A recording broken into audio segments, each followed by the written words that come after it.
a global VC fund. Our headquarters is based in Palo Alto, California.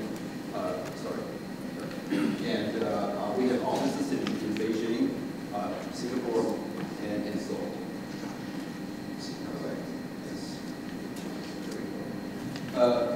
Those are the two sectors we invest in, IT and sorry. Oh, sorry.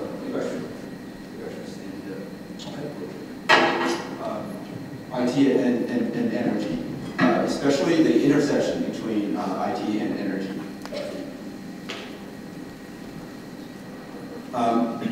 As Dirk said, you know, I was from China, and I was born in China, and have worked in the U.S. for over 20 years. 2 years ago, I moved myself to China again, and this is one of the reasons why. I think Andrew did an excellent job already explaining to us the mega trend. He also said that we shouldn't trust pundits.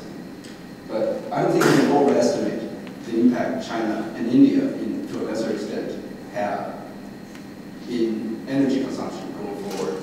And here's a good example of what I mean. Here's a sort of the current OECD countries' energy trend, and the growth you can hear right here is mostly China and India. And I would say 80% of this growth is in China, probably 20% in India. And this is why this conference is here in Asia, and this is why we're here today. So our model at Formation 8 is to bridge the difference in the hubs of technology in the U.S. and its potential market in China and Seoul and Korea and the rest of Eastern Asia. So our model is does not only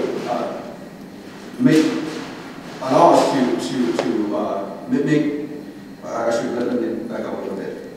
We go beyond the normal VCs would do in terms of making introductions. We actually have on the ground dedicated business development teams in those countries to help structure deals. I actually have a couple of very specific examples to illustrate this point, and I'll talk to you about that in a second.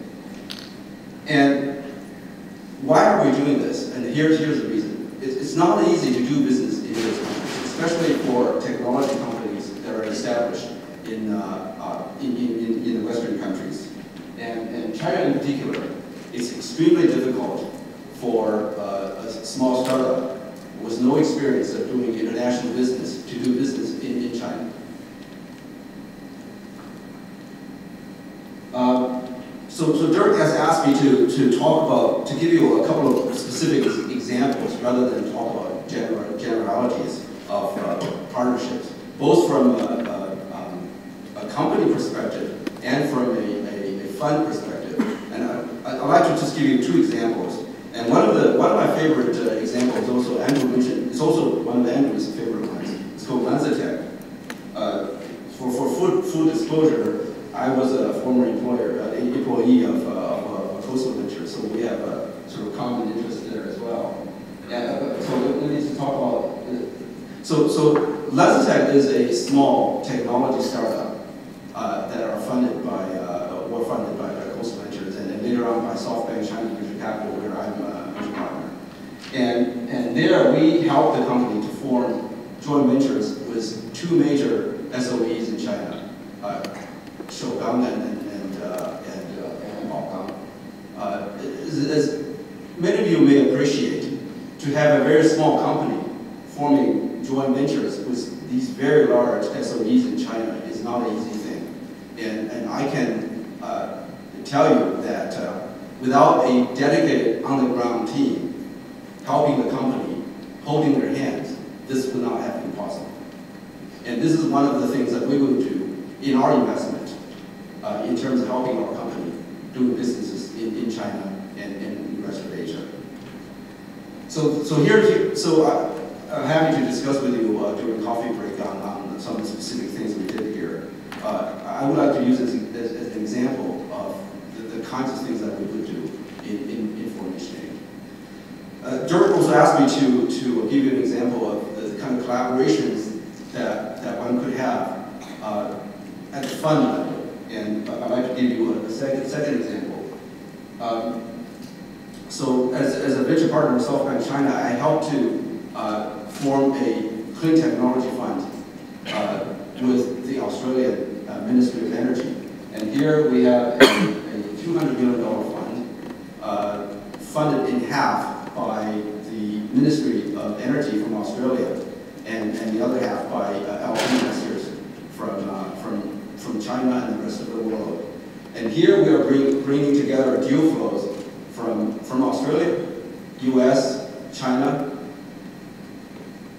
wherever it makes sense, whether it's a market or technology or resources. So this fund is open for business, and many of you may know, Australia as a country is extremely rich in resources, and China is one of its major markets, and there are many technologies that one could apply to leverage the combination of the resources as well as the market. So I think I will just stop my remarks here and take questions from the panel. Thank you very much.